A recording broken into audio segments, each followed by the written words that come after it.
In this system of pulley, in this system of pulleys,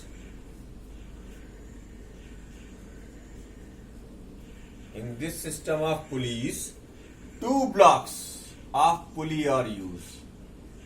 Two blocks of pulleys are use. आपको पता है, आपका final topic है syllabus का. Two blocks of pulleys are used. One block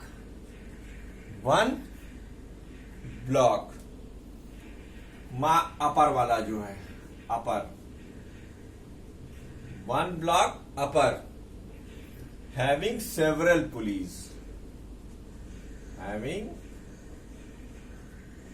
several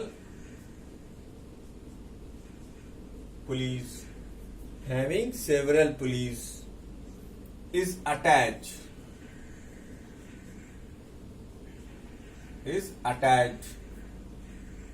to a rigid support,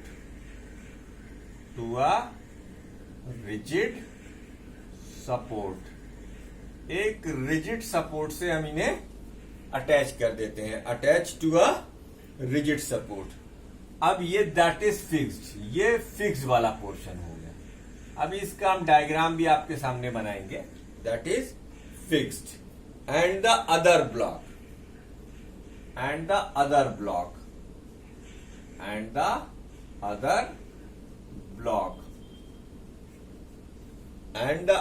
block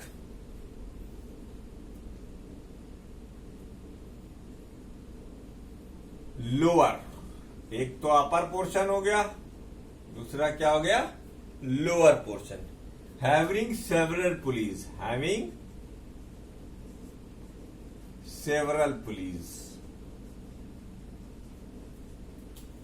movable. तो एक तो fix part रखेंगे, अपर पार्ट को फिक्स रखेंगे, और लोअर पार्ट को क्या रखेंगे, लोअर पार्ट को आप मूवेबल कर देंगे. क्या कर देंगे, मूवेबल कर देंगे. This arrangement is called block and tackle system. This arrangement is called block and tackle system. This arrangement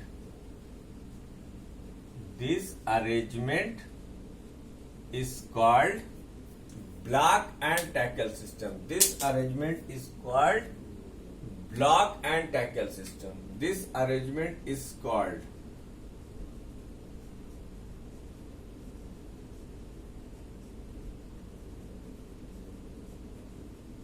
block and tackle system.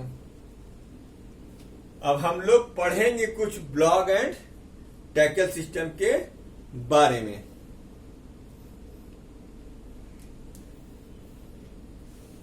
ठीक, आइए देखो, इस टॉपिक से मोस्टली आपको labelling of diagram, mechanical advantage, velocity ratio और efficiency के बारे में पूछा जाता है.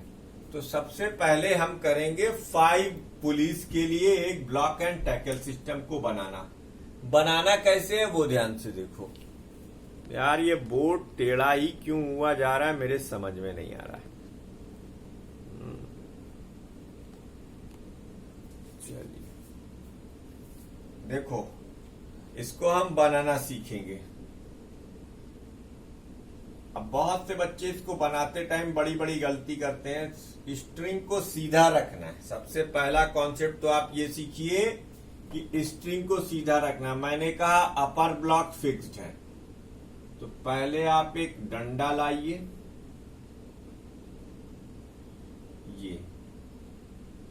ये 5 ब्लॉक का सिस्टम हम फिक्स कर रहे हैं. ये आप एक डंडा लाइए. इस डंडे में और लंबा कर लीजिए, और लंबा कर लीजिए, कोई दिक्कत नहीं. इसको एक हुक से फंसा दीजिए. अब इसमें एक पुली लीजिए. जो सबसे टॉप की पुली है उसको सबसे बड़ा रखिए. कभी आपका फिगर गलत नहीं होता.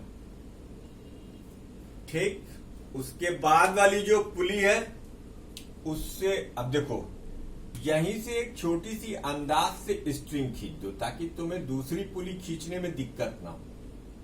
ठीक, अब ये तुमने पुली खींच दी।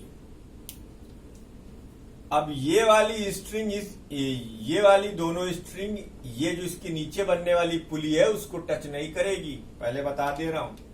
तो इसलिए हम इसको जो है इससे और छोटा बनाएंगे ताकि हम स्ट्रिंग भी आराम से ले जा सकें। ठीक, फिर यहां से भी स्ट्रिंग खींच दो, यहां से भी स्ट्रिंग खींच दो। ऐसे ऐसे बनाओगे तो कभी गड़बड़ नहीं होगा। ठीक, ये अब अरे यार ये सीधा नहीं है।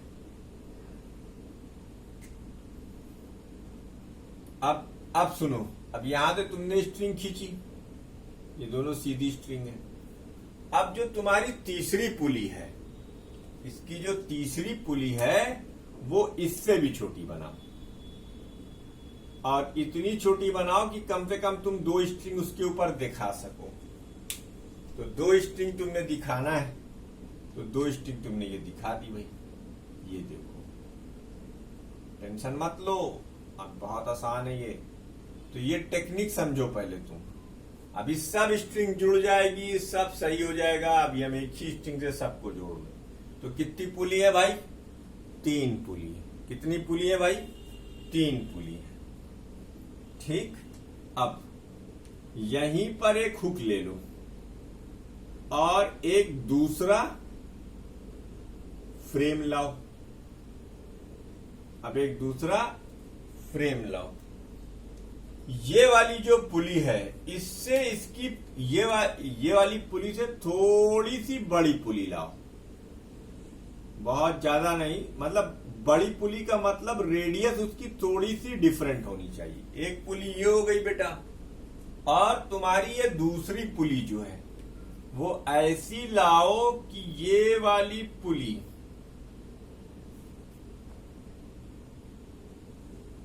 एक से ही तुमको सब टेक्निक समझ में आ जाएगी। ये देखो, अब कभी गड़बड़ फिगर नहीं होगा।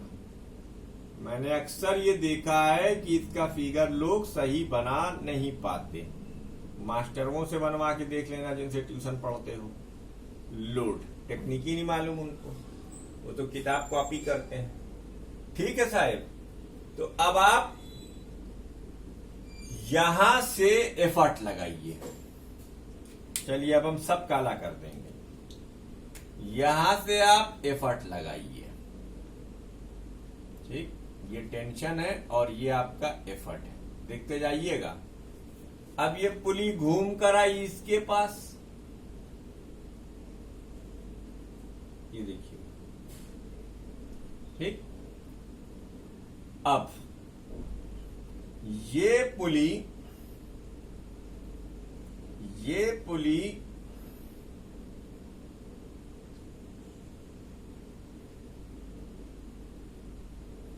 यहां से ऐसे कनेक्टेड है। ठीक, अब ये पुली जो तुम्हारी है, अगर तुम्हारा डायग्राम थोड़ा सा वो होता है तो तुम पेंसिल से ही इसको बनाना और बाद में इसको सीधा कर देना।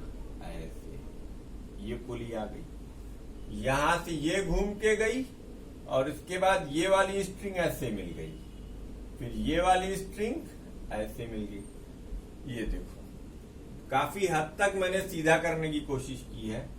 अब सब में टेंशन सेम होगा, सब में टेंशन सेम होगा। ठीक है, तो कितने टेंशन है भाई? 1 tension, 2 tension, 3 tension, 4 tension, 5 tension. 3 इधर के, 2 इधर के। तो लोड का 1 टेंशन। लोड के कितने टेंशन हो जाएंगे? T plus T plus T plus T plus T, यानी T plus T plus T plus T plus T, यानी 5T हो गया। और एफर्ट सिर्फ T। तो मैकेनिकल एडवांटेज क्या हो जाएगा? Load upon effort, load upon effort. तो लोड की वैल्यू आप लिखेंगे 5t और टेंशन की इफर्ट की वैल्यू लिखेंगे आप t। तो इसका मैकेनिकल एडवांटेज कितना आ गया 5। 5 का सिस्टम लिया था 5 आ गया। क्या लिया था 5 आ गया। इसी तरीके से वेलोसिटी रेशियो बेटा आपको अच्छे से मालूम है कि जब लोड x डिस्टेंस खसकेगा ऊपर की तरफ या नीचे की तरफ, ऊपर की तरफ खिसकेगा तो ये वाली स्ट्रिंग 2x से खींचेगी, ये वाली स्ट्रिंग 2x से खींचेगी, ये वाली स्ट्रिंग 2x से खींचेगी, है कि नहीं? बोलो भाई, है? तो इसका मतलब एफर्ट की जो वो होगी, कितनी स्ट्रिंग है 5, तो 5 टाइम्स d, 5 टाइम्स x। तो वेलोसिटी रेशियो क्या हो जाएगा? सबसे पहले आप डिस्टेंस ऑफ एफर्ट निकालिए। तो एक स्ट्रिंग का टोटल डिस्प्लेसमेंट 2x, अगली वाली का भी 2x, ठीक है। तो इस तरीके से अगर मान लीजिए कि एक पुली n डिस्टेंस से अपवर्ड डायरेक्शन में जाती है तो n पुलीज nd डायरेक्शन से जाएंगी, nd, और d लोड क्या हो जाएगा? वो सिर्फ d ही हो जाएगा। तो वेलोसिटी रेशियो क्या हो जाएगा? वेलोसिटी रेशियो हो जाएगा nd अपॉन d, यानी n हो जाएगा। हेयर n की वैल्यू क्या है? 5 है। n की वैल्यू क्या है बच्चों? 5 है। तो लेबलिंग ऑफ डायग्राम और वेलोसिटी रेशियो इसमें आता है। अच्छा, इसकी इफिशियंसी क्या होगी? इसकी इफिशियंसी होगी mechanical advantage upon velocity ratio, that is nd upon n, that is d, n हो जाएगा। क्या लिख रहा हूं? n अपॉन n, तो ये 1 आ जाएगा। 1 और 100%, 1 और 100%। इसी तरीके से आप जब 4 की बात करेंगे, जब आप इसी तरीके से 4 की बात करेंगे तो 4 के केस में क्या होगा भाई? 4 के केस में अब 4 का भी डायग्राम बना देते हैं। 4 का भी डायग्राम, ये 5 वाला हो गया। इंपॉर्टेंट है ये इसका लेबलिंग ऑफ डायग्राम का। पुली ब्लॉक सिस्टम, फिक्स अलग है, ये एक फर्मे पर है और दूसरा जो मूवेबल है वो दूसरे फर्मे पर है। तो ये इधर मिटाते हैं, ऊपर वाला पोर्शन मिटा देते हैं। वीडियो को पॉज करके नोट करना आपका काम है, नोट कर लीजिएगा। ठीक, अब आइए हम 4 वाला बनाते हैं। 4 वाला बनाने के लिए एक फिगर का इस्तेमाल करेंगे। अब 2 इसमें रहेंगी, ये फिक्स वाला है, 2 इसमें रहेंगे, एक और एक इससे थोड़ा छोटी, ये 2 इसमें हो गई भाई, ठीक है। इसी तरीके से जो दूसरा फर्मा है, फ्रेम है, उसके अंदर भी 2 रहेंगी, एक इसमें छोटी वाली और एक बड़ी वाली, ये 2, और इससे आप लटका दीजिए एक लोड, ठीक है। तो ये 4 पुली का फर्मा हो गया। इसके और इसके में फर्क क्या होता है? इसके और इसके में फर्क ये होता है कि अब इससे हुक लगाएगा, ये हुक, ये वाली स्ट्रिंग यहां से जाएगी और यहां से जाती हुई ये इस पे जाएगी, ये देखो, फिर ये यहां से जाएगी, मिलाना नहीं बेटा इन दोनों स्ट्रिंग को, फिर ये यहां से जाएगी और फिर ये यहां से होते हुए, बिना स्केल और कंपास के ये चीज जरा सा मुश्किल हो जाती है। आप रेडियस कंपास से कर लीजिएगा, हाल बचाते बचाते भी इतनी टेढ़ी हो ही गई। तो ये टेंशन है और ये एफर्ट है, ये देख लीजिए फिगर। अब सब में अलग अलग टेंशन सब में सेम टेंशन लगेगा, क्योंकि मैंने आपको पहले ही बता दिया था कि स्ट्रिंग जब तक नहीं बदली जाएगी तब तक टेंशन की वैल्यू सेम रहेगी और पॉइंट ऑफ सस्पेंशन की तरफ रहेगी। तो एक टेंशन इस स्ट्रिंग का, एक टेंशन इस स्ट्रिंग का, और एक टेंशन इस स्ट्रिंग का, और एक टेंशन इस स्ट्रिंग का। 4 टेंशन यहां लग गए। तो यहां लोड की वैल्यू क्या होगी? यहां लोड की वैल्यू होगी T plus T plus T plus T, that is 4T। और एफर्ट की वैल्यू क्या होगी? T। तो मैकेनिकल एडवांटेज क्या हो जाएगा? 4T divided by T, that is 4 आ गया। उसी तरीके से अगर वेलोसिटी रेशियो की बात की जाए तो वेलोसिटी रेशियो क्या हो जाएगा भाई? वेलोसिटी रेशियो के लिए डिस्टेंस ऑफ एफर्ट आप जानते हैं, फिर वही कहानी हमें दोहरानी है। पुली कितनी है? 4 है। पुली कितनी है? 4 है। तो अगर एक पुली डी डिस्टेंस से ट्रैवल करती है तो 4 पुली 4D से ट्रैवल करेगी। तब लोड कितना ट्रैवल करेगा? सिर्फ D ही ट्रैवल करेगा। तो वेलोसिटी रेशियो की value distance of effort upon distance of load होती है, यानी 4D upon D, that is 4। इसके बाद कुछ ना पढ़िएगा, बस इतना ही काफी है। इसकी इफिशियंसी 100% होती है। तो थ्योरेटिकली आपके सारे चैप्टर्स कंप्लीट हुए। देखता हूं आपके कौन से 1-2 चैप्टर के न्यूमेरिकल बाकी हैं, वो भी करा देता हूं। फिलहाल जो बच्चे अच्छा मार्क्स पाना चाहते हैं ईमानदारी के साथ, जो चीटिंग नहीं करना चाहते, उनके लिए मेरी एक नेक सलाह है। एग्जाम्पल्स को अच्छे से पढ़ लेंगे, एक्सरसाइज को कर लेंगे, और इस नई अगर बुक है आपके पास तो उसके क्वेश्चंस जो लास्ट में दिए हुए उनको, जो क्वेश्चंस आपके मतलब हमने सिलेबस पढ़ाया, मैं अभी मार्क करके आपको पोस्ट कर रहा हूं, तो वो आप कर लेंगे तो आपका सिलेबस भी कंप्लीट, एक्सरसाइज भी कंप्लीट और प्रैक्टिस भी हो जाएगी। बाकी ये नोट्स पढ़ लीजिए। Wishing you all the best of luck for your half yearly exams, और उम्मीद करता हूं कि आपको टेस्ट अच्छा लगा होगा।